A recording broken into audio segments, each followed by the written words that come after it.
It's an everyday thing. It's an everyday thing. It's an everyday thing when you let your nuts hang. In the criminal justice system, sexually-based offenses are considered especially heinous. In New York City, the dedicated detectives who investigate these vicious felonies are members of an elite squad known as the Special Victims Unit. These are their stories. Okay, I have to hold the phone up because my phone's about to overheat, y'all. But everybody keeps talking about their Mexico haunted stories. So now it's time for me to tell my truth, okay? My 29th birthday, I decided I wanted to go to Cancun. Not thinking Cancun was a part of Mexico's most haunted.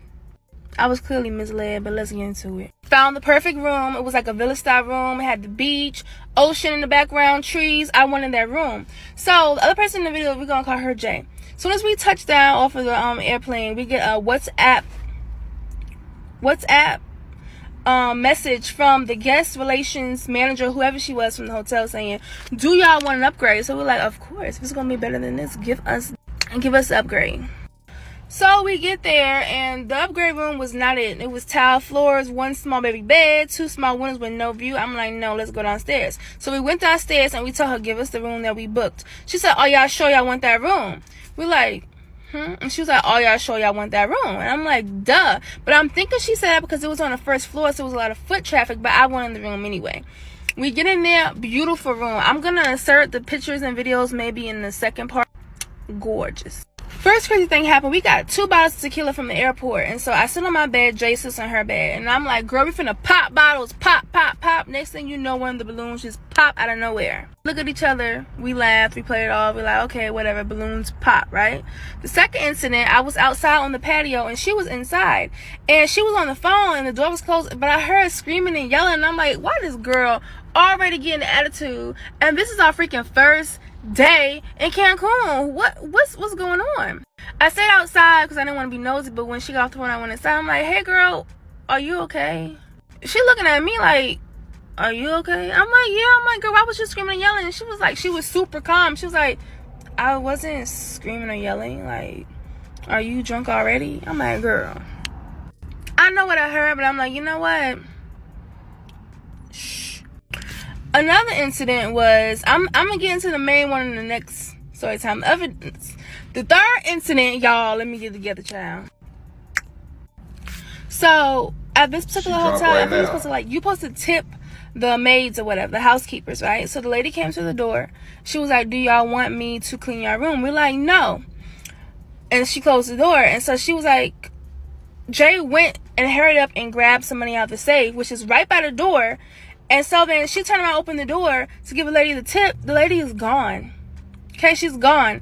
It's no way she could have left that quick because we was the first door, and it was a long hallway that way and a long hallway that way, and it was like a special door that opens and closes to let the guests come in because it was like you had to have your little key to get in. So no way she pushed that big cart and disappeared like that. So she come back in and she was like, where did the lady go? Like, okay, I have to hold the phone up because my phone's about to overheat, y'all. But everybody keeps talking about their Mexico haunted stories. So now it's time for me to tell my truth. Okay, y'all. So this is when it gets down to the nitty gritty. This is when it gets down to the main course, baby. This is when I was like, I'm ready to go home.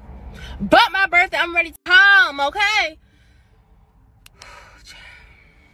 So like I said, we had 2 beds, and I sleep weird. I cannot stretch out in the middle of the bed. I have to sleep on one side. I don't know why. I've always been like that. So I'm sleeping on the left side of the bed, and it's a mirror on the wall. That's not really relevant, but anyway. So at this point, I'm not sure if Jay likes to sleep with lights on or not, but it was dark, so I just put my head in the cover and I had my phone or whatever, and I was falling asleep. So I felt the cover lift up, and someone in the bed slouched down next to me. So me and Jay was already getting into it. So I'm like, I know this hoe ain't trying to get up in my bed when she got her own bed, right? So I turned around and I peeked up, and hold on, y'all. I turned around and I peeked up to see, and I did it with attitude, and I'm like, and no one was there, and she was in her bed sleeping. So I said, okay, that was probably me just falling asleep. Okay, I'm gonna let it go. But I was up, I woke up. So I turned back around, and this time I definitely put my head in the covers. Then I felt it again. I felt the covers lift up, the bed pressed down, and the covers moved again. And I said, I'm not finna look over this time because I already looked. When I tell y'all I was so scared, but I said I'm not gonna tell her because she already think I'm crazy about hearing screaming and yelling. I'm not gonna tell her. And then at this point, I was trying not to look in the mirror because my curiosity was getting the best of me. I was like, let me just peek up and look in the mirror and see if I see something laying next to me. But nah. I don't know what kind of ghost, what type of gremlin, whatever that was that got in the bed with me. I wanted to go home. I was done. I was no longer no fun. No. The following, not the following morning from that day, but the next night. We was there for like 5 days. The next night, had my hand in the cover, whatever. So the next morning of that night, she was like, was you talking last night? Because I kept hearing something and I had woke up and yelled what several times. And I didn't hear that. And so she was like, yeah, and I noticed that the drawer was open. So like, was you like talking? Was you asking me for something? Was you looking in the drawer? I'm like, why would I didn't have that in the drawer. It might have been a Bible in the drawer. I don't know what it was, but hold on, y'all. Child, Lord Jesus. I was like, no, that was not. I was like, no. And she was like, it kept slamming out. And I'm like, it's something wrong with the dresser. So we looked at it, and the type of dresser where you have to literally like pull it. Like it clicks, I think, or something like that. You have. So we left off on 1 second. We left on. She was talking about the drawer. So she basically said in the middle of the night, she heard something. She said what? And she saw the drawer was out. So she said she puts the drawer back in. She said it happened multiple times throughout the night. I do not remember that. I did not hear nothing. And this was loud because the next morning she told me, she was like, yeah. And she pulled the drawer out and it made a loud noise. She was like, that's the noise it made. I'm like, I didn't hear that. I wasn't talking. Why would I be talking when a creature got into my bed? My mouth was shut, okay? I didn't want to invite it back. So I was like, that's weird. So for some reason, I was extremely drained in this room. I would go to sleep early, just tired, like my energy was gone. So I will always be outside on the patio, be on the beach. Or when we go out somewhere, I'll be full of energy. But when we come back, no. So every morning, I would get up, go to the beach or whatever. The morning after that happened, with the creature got in the bed with me, which I'm gonna stop saying creature. This entity got in bed with me. I decided to go to the beach. Let's say that was a Saturday morning. And normally Saturday morning around 8 or 9, it's a resort. People gonna be outside. I put this on everything. I was the only person outside on the whole beach. Beautiful day. I'm the only person, okay? Listen to my music, vibing. I was happy for the peace.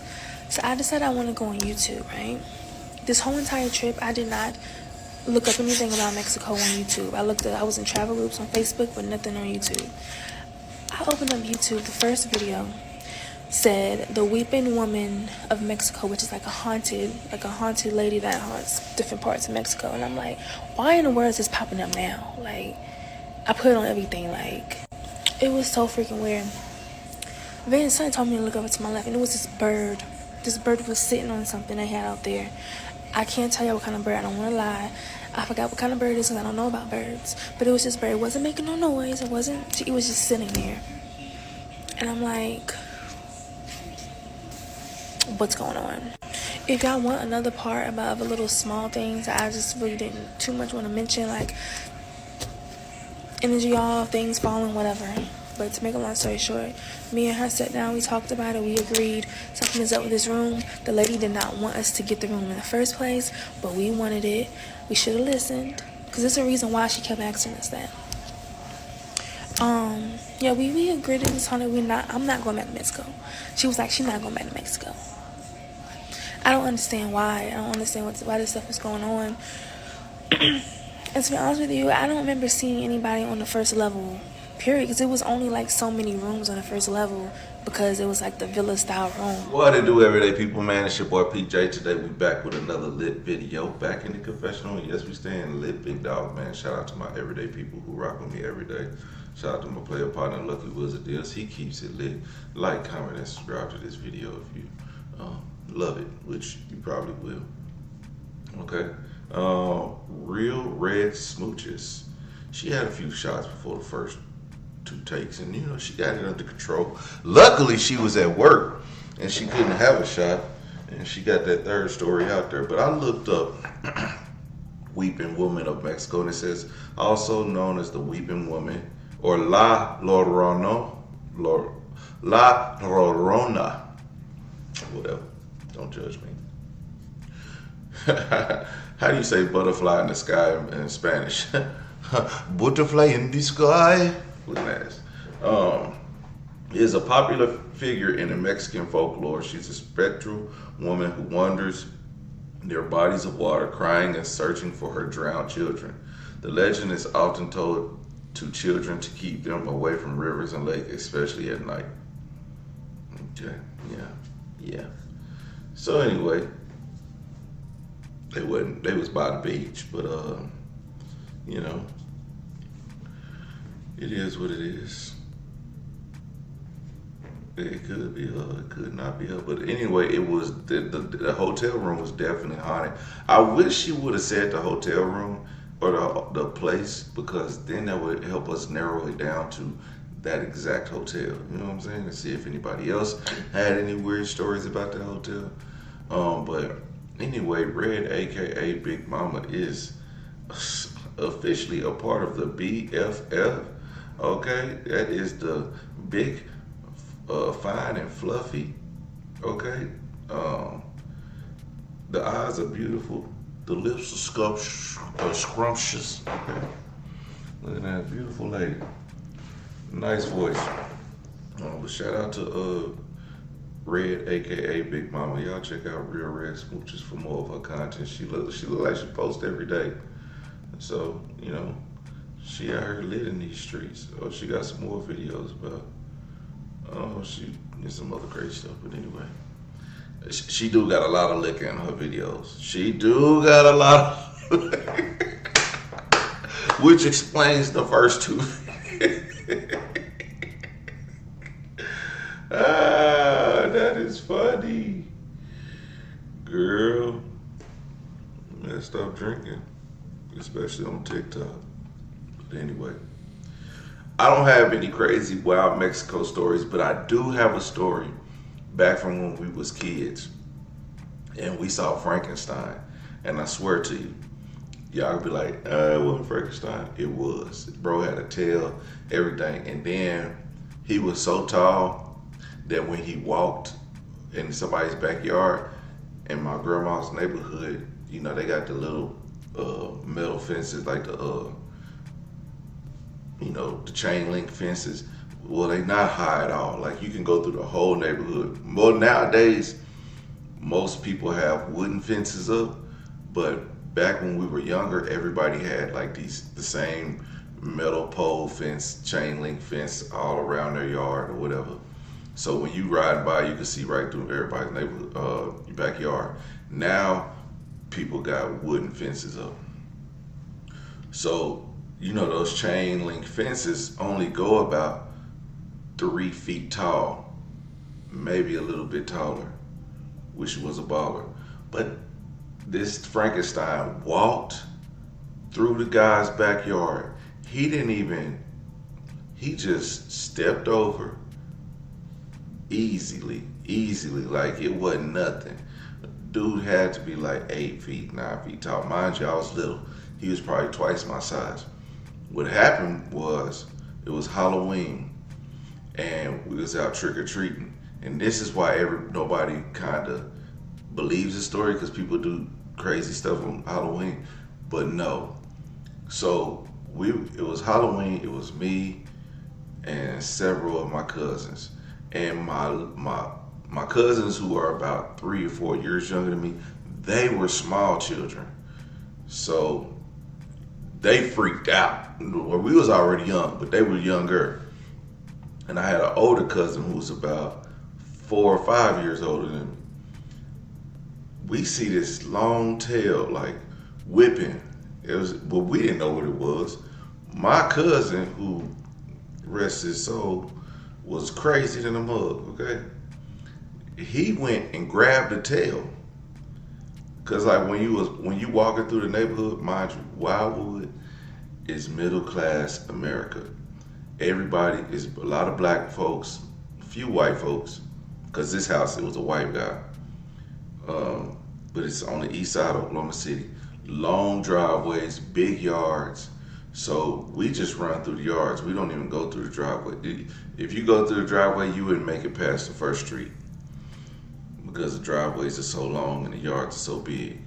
So we just run across the yard. Well, upon running across the yard, that's when we see this tail. And my aunt, who was driving us around, what she'll do is she'll park like 5 houses ahead so we can get to, so she ain't moving at every stop or whatever. Because it wasn't that bad back then.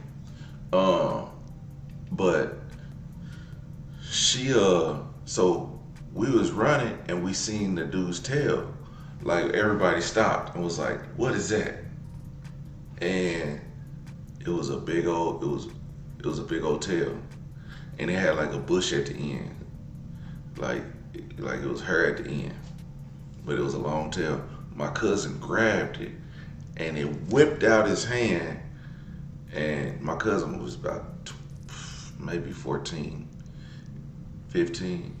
He was like, hey nigga, what the fuck? You know what I'm saying? He was about to square up with this. Bro came around the corner, was big as hell. We took off. Boom! Everybody, my little cousins, mind you, remember I told you my little cousin was like 4, 5, 6, something like that. Booking it, everybody dropped their candy and dipped. Dude walked, like he made a noise, and he walked in the backyard of this dude. Like, mind you, we ready to fight. It's me, my cousin Catrell, Corey, because we the oldest, and my sister, they took off. They seen that they was out. It was me, Cameron, me, Corey, and Catrell. We ready to fight. We gonna whoop this thing together. But he walk off, and he ain't scared. He looking at us, and he just like, and it's like a big old green person. He had on a big old suit, and you could just see his tail just smacking the ground as he walking. He step over the fence, like I said, that little fence, and he walked behind the dude's house. We booked it to the dude's door. Hey, you got a monster in your backyard, dude. And the old man comes and said, what's going on, kid? I got some kid. Bro, you got a monster in your backyard. You lock your doors. Yeah. I wonder if that monster got him. He was like, there's a monster. Are you guys being serious? We said, yes. We seen him, we explained it. He walked over your fence. Now, at this point, after we do that, my cousin and the little ones and my sisters and all them, they at the car. They at the car. Everybody screaming, crying, all this. And my auntie's like, what are y'all doing? And she yelling at us like we did something. Now we over here looking at the fence like, he back there. And then the old man comes out and he's like, is someone's back there? We said, yes. I wouldn't go back there. I wouldn't go back there. The old man, I don't remember if the old man went back there or not. But to this day, and then not only that, there's been, we went to Millwood later on, like in lifetime. My sister graduated from Millwood, but we all went. Tell me why. We didn't know none of these kids back then. Tell me why, when we got older and started going to school there, and I don't know how this conversation came up. We talked about that. Other kids in the neighborhood had that same experience, and we didn't know these kids back then. So other kids that grew up in this neighborhood had that same experience, and I want to say they mentioned it, and then everybody was like, "No," and my sister was like, "No, go get my brother. Go get my brother." So for whatever reason, I don't know what we was doing. Anyway, we told that story, and And people I never met in my life, this is our first year at this school. People I never met in our life had that same experience in that neighborhood. And it was crazy. It was crazy. So I'm telling you, for the longest, it was a Frankenstein in the neighborhood. And only kids to see it, I guess, and he was big. And I'm talking about several kids had these same stories, but it is what it is. Crazy situation. Everyday people, let me know what y'all think about this in the comment section. Like, comment, subscribe. Holla, later. Peace.